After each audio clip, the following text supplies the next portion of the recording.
দেশনেত্রী বেগম খালেদা জিয়া যখন ভিশন 2030 ঘোষণা করেন, তিনি সেখানে যুক্ত হয়েছেন।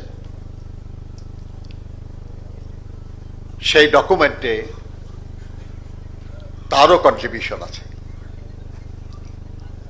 পরবর্তী পর্যায়ে পরিবর্তিত পরিস্থিতিতে আমরা যখন 2023 সালে 27 দফা কর্মসূচি ঘোষণা করি, সেই কর্মসূচিতে আমাদের নেতা জনাব তারেক রহমান তার সেই ভবিষ্যৎ পরিকল্পনার অনেক কিছুই সেখানে সম্পৃক্ত করেছেন। আন্দোলনের অন্যান্য দলের পরামর্শ নিয়ে আমরা যখন এটাকে সমৃদ্ধ করে 31 দফা ঘোষণা করি, সেখানেও তার ভাবনার প্রতিফলন রয়েছে।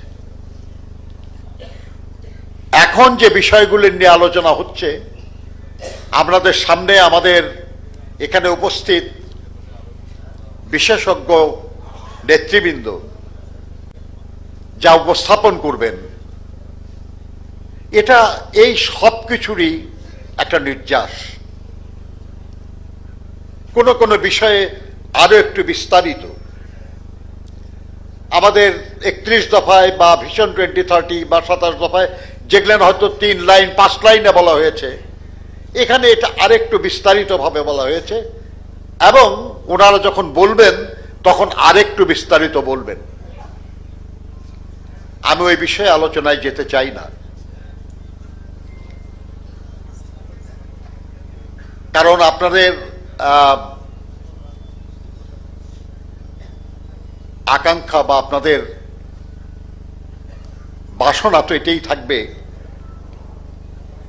যে আসন্ন নির্বাচন, এখানে আমাদের নানা প্রতিপক্ষ আছে, প্রতিদ্বন্দ্বী আছে, তাদের মোকাবেলা করার জন্য আপনাদের হাতিয়ার দরকার। আজকে যারা আপনাদের সামনে বক্তব্য রাখবেন, তারা আপনাদেরকে সেই সব শানিত হাতিয়ার দেবেন, যা দিয়ে আপনারা প্রতিপক্ষের সঙ্গে লড়াই করতে পারবেন। যুক্তির লড়াই। বন্ধুরা আমার, একটু আগে আমাদের নেতা জনাব রিজভী সাহেব বলছিলেন যে সরকারের একজন উপদেষ্টা সম্প্রতি বলেছেন যে নির্বাচন করা তাদের ম্যান্ডেট না।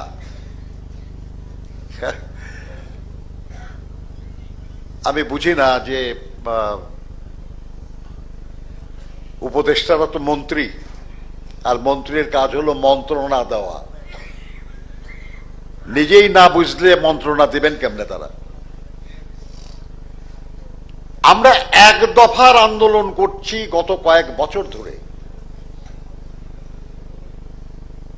এবং সেই এক দফাটা কি? স্বৈরাচার বা ফ্যাসিবাদী যে সরকার, তার পতন এবং একটা নির্দলীয় নিরপেক্ষ সরকারের অধীনে অবাধ সুষ্ঠু জাতীয় সংসদ নির্বাচনের মাধ্যমে গণতন্ত্র পুনঃপ্রতিষ্ঠা। এটা এক দফা নাকি? তো এক দফার একটা অংশ আমরা অর্জন করেছি, ফ্যাসিবাদের পতন হয়েছে। বাকি অংশটুকু পূরণ করার জন্যই না এই অন্তর্বর্তীকালীন সরকার। এটা বুঝতে যদি এত কষ্ট হয়, তাহলে কেমন হবে?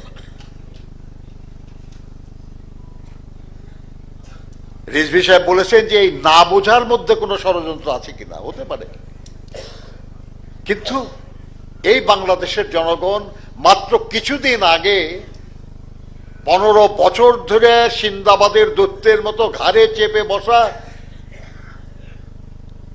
একটা নিপীড়নকারী, একটা খুনি, একটা ফ্যাসিবাদী সরকারকে উৎখাত করেছে। সেই জনগণ কোনো ষড়যন্ত্র হতে দেবে না।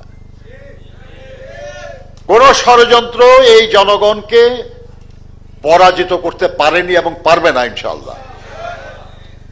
আর যাতে না পারে সেই জন্য জনগণকে সংগঠিত করার দায়িত্ব আমার, আপনার, আমাদের। আর সে কাজেও আজকে যে আলোচনাগুলি হবে সেটা আপনাদেরকে সক্ষমতা বাড়িয়ে দেবে। ষড়যন্ত্র এটা হতেই পারে। আজকেই প্রথম আলোতে আপনারা দেখেছেন একটা জরিপের রিপোর্ট বের হয়েছে, দেখছেন আপনারা কি? অনেকেই দেখতে পারেন। সেখানে প্রশ্ন করা হয়েছিল যে বেশি আসন এই নির্বাচনে কে পাবে, কোন দল? শতকরা ৬৬% উত্তরদাতা বলেছে বিএনপি, আর শতকরা ২৬% উত্তরদাতা বলেছে জামায়াতে ইসলামী। ডিফারেন্স হলো ৪০%।